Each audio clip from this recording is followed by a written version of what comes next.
miaraba antsika rehetra tratran'ny taona vaovao. Mbola ao anatin'ny taona vaovao isika sy anao dia ifampiaraba tena ho tsara indrindra ho anao ania ity 2025 ity. Zao ny afatra ho antsika androany.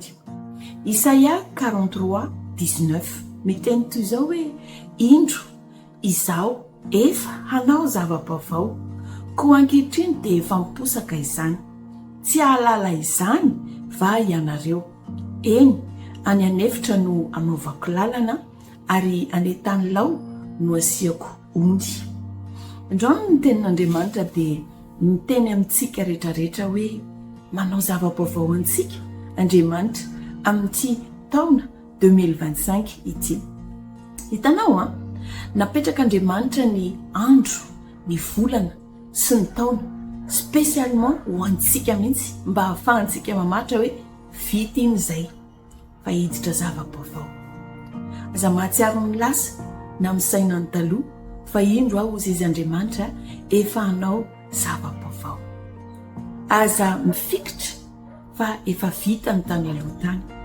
Fa andehantsika samy mibanjina tsara, zavatra ho avy, zavatra mahafinaritra be miaraka amin'Andriamanitra.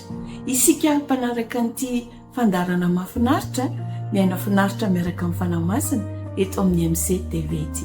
Mivonoana satria izao izy ny teny hoe tsy ahalala izany va ianareo.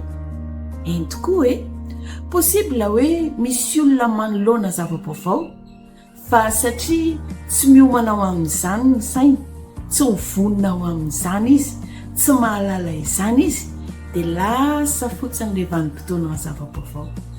Fa zasiana kosa tena omen'Andriamanitra fatakarana hoe miomana tsara, aoka ho alerte, izany hoe aoka ho kinga sy ho mailo fa misy zavatra vaovao sady tsara lavitra omanin'Andriamanitra ho anao amin'ity taona 2025 ity. Dia samy samy vonona, samy samy mientanentana tsara andray an'izany zava-baovao avy amin'Andriamanitra izany. Sa tsy izany ve? Dia tahian'Andriamanitra daholo indray feno voninahitra